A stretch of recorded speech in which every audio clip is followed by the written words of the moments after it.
For a long time, the Turkish government, under the AKP leadership of Prime Minister Erdogan, has been really problematic in how it's related to IS.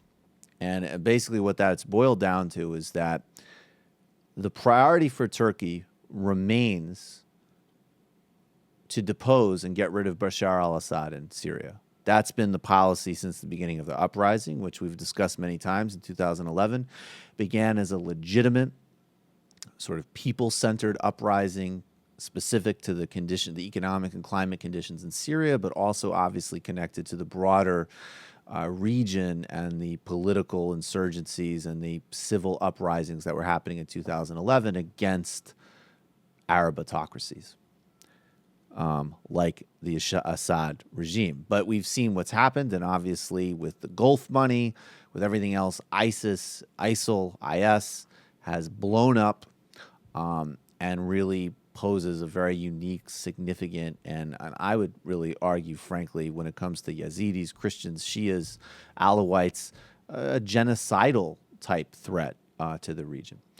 And Turkey has remained completely blind to the threat of IS, and some people go so far as to say that Turkey essentially supports IS. I don't know, look, support is not a clear word here. Do they publicly support IS? Do they want to arm up IS? I don't know if that's quite the case, but in the past it certainly has seemed like they don't get why IS is such a particular concern, and they've allowed IS certainly to have some safe haven and some ability to operate in the Turkish-Syrian border. That seems clear. But now that's changing to some degree. The Turks are moving against IS, but the really disturbing thing about the recent airstrikes that is happening under this Attack IS umbrella is that the Turks are moving against the Kurds, specifically the PKK and Turks and Kurds in Syria who've been fighting IS enormously effectively.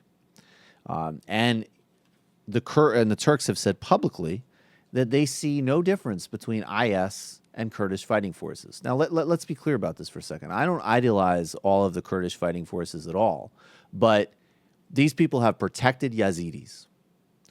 Kurdish people protection units in areas they control promote women's rights. They are fighting for a cause of Kurdish rights, which, whether or not you support a separate Kurdistan, is one of the most valid and important political projects in the broader Middle East and the world today, and always has been. And they're effectively fighting IS. Turkey is now bombing PKK targets and Kurds in Syria.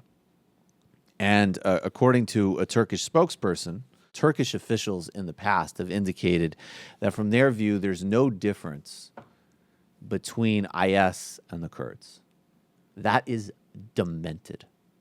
It's demented strategically, it's demented morally, and it shows that this Erdogan government is really becoming the worst of all worlds because they're jettisoning and undermining some of Turkey's sort of secular politics, which had major flaws, major problems, was not democratic, but had some benefits. They're undermining that. They're undermining the success that government had in its first couple of years in power. When the AKP first came to power, they actually did some very good things in Turkey. They upgraded Turkey's human rights standards. They opened up freedom of speech. They've pursued a peace process with the Kurds, which now they're destroying. And now in this move against the Kurds, they're looping back to the oldest and most crass form of narrow Turkish nationalism, as well as, again, in another way, undermining the fight against IS. And this safe zone that they're talking about carving out in Syria is an umbrella for attacks on the Kurds. The Kurds deserve our support, they deserve weaponry, and they deserve every ounce of backing possible in their fight against IS and in their absolutely legitimate demands for greater autonomy and human rights, period. It's a political, strategic, and moral necessity, and it's disgusting that this is even in question.